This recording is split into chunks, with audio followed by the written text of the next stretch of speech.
Hello বন্ধুরা, আমার channel Dima Sanjit 1021 তোমাদের সকলকে স্বাগত। আশা করি তোমরা সকলে খুব ভালো আছো, সুস্থ আছো, আর আমিও খুব ভালো আছি। আজকে চলেছি নতুন একটা ভিডিওর সাথে। তো আগের ভিডিওতে বলেছিলাম যে আমার একটা নতুন জিনিস রান্না করতে ইচ্ছা করছিল, তো সেটা হলো লোটে মাছ। তো লোটে মাছ আমি আগে কোনোদিন রান্না করিনি, তো এই প্রথমবার।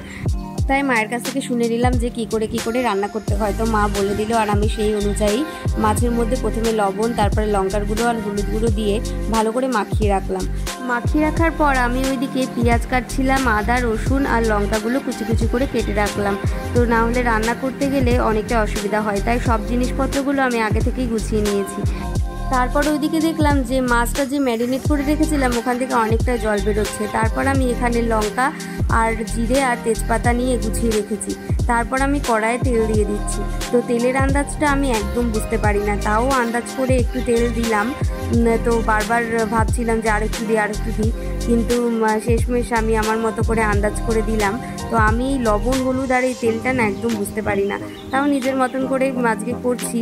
তো দেখো এই যে তেলটা আমি দিয়ে একটু নাড়াচাড়া করে নিচ্ছি। তারপর আমি একে একে ফোড়নগুলো দিয়ে দেবো। এখানে তেজপাতা, তারপর জিরে আর এই যে শুকনো লঙ্কাটা ভেঙে দিয়ে দিয়েছি। তারপরে একটু নাড়াচাড়া করার পর আমি যেই কেটে রেখেছিলাম পেঁয়াজ কুচি, আদা কুচি, লঙ্কা কুচি আর রসুন কুচি, সেগুলোও দিয়ে দেবো একে একে।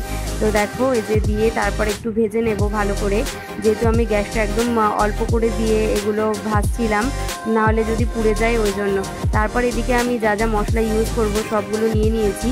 তো দেখো তারপর আমি একটু ভাজা করার পর আমি একে একে সব মশলাগুলো দিয়ে দেবো। প্রথমে লবণ দিয়ে দেবো, তারপর হলুদ, লঙ্কার গুঁড়ো আর একটু ধনিয়া গুঁড়ো। তো সব কিছু দিয়ে একটু মশলাটাকে ভালো করে কষিয়ে নিতে হবে। তো আমিও সেটাই করছিলাম, যে ভালো করে নাড়াচাড়া দিয়ে যাতে নিচে লেগে না যায়, তাই ভালো করে এটা কষিয়ে নিতে হবে।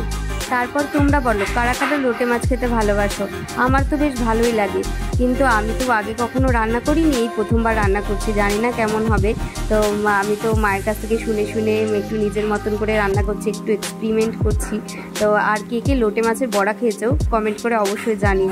আমার কিন্তু লোটে মাছের বড়া খেতে বেশি ভালো লাগে, আর এইদিকে আমার লোটে মাছের ঝোল খেতেও ভালো লাগে। তো আজকে আমি নিজের হাতে বানাচ্ছি, তো জানি না কি হবে।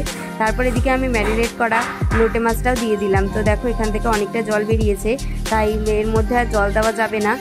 তারপর আমি একটু নেড়ে নিয়ে তারপর ঢাকা দিয়ে দেবো। তো এটা বেশি নাড়াচাড়াও করা যাবে না, যেহেতু মাছটা খুব নরম হয়, অনেকটাই ভেঙে যাবে একটু পর।